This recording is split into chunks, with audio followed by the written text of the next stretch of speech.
Morning, नमस्कार. मी तृप्ती Palkar. Bulletin मध्ये आपल्या सगळ्यांचं स्वागत. महत्त्वाच्या बातम्या आपल्याला पाहायच्या आहेत. आधी एक नजर हेडलाईन्सवर टाकूयात. राज्याचे कृषी मंत्री माणिकराव कोकाटे आज पत्रकार परिषद घेऊन भूमिका स्पष्ट करणार. अजित पवार आणि कोकाटेंचं फोनवरून संभाषण झाल्याची सूत्रांची माहिती. कृषी मंत्री माणिकराव कोकाटेंच्या राजीनाम्यासाठी शरद पवार गट आक्रमक. आज राज्यभर आंदोलन करणार.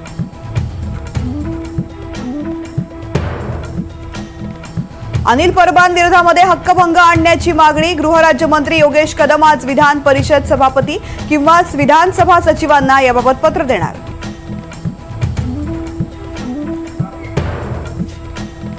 आरोपीला अटक होईपर्यंत जिल्हा बंदच राहणार. महादेव मुंडे प्रकरणात मनोज जरांगेंचा सरकारला इशारा.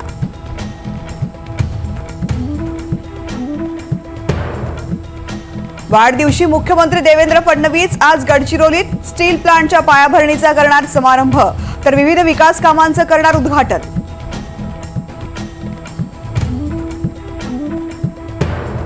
कोकणात पावसाचा ऑरेंज अलर्ट. मुंबईतही मुसळधार पावसाची शक्यता. कोल्हापूर सातारा घाट माथ्यावरही पावसाचा अंदाज, तर जिल्हा प्रशासनाला सतर्क राहण्याच्या सूचना. सिंधुदुर्गात मुसळधार पावसामुळे वेंगुर्ले तालुक्यात जनजीवन विस्कळीत. नदी नाले दुथडी भरून डोहावडा नदीला पूर आल्यामुळे दोन्ही बाजूची वाहतूक पूर्णपणे ठप्प.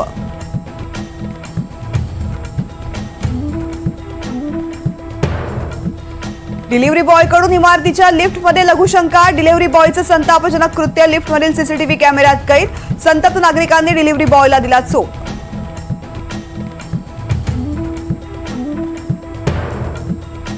हरभरा खरेदीत मोठी घट. महाराष्ट्रातील 4 लाख शेतकरी लाभार्थी यादीतून गायब.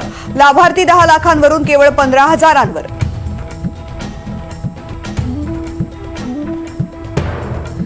यशवंत वर्मा यांना बडतर्फ करण्यासंबंधीचा प्रस्ताव सोमवारी राज्यसभेत दाखल. प्रस्तावावर 63 खासदारांच्या सह्या.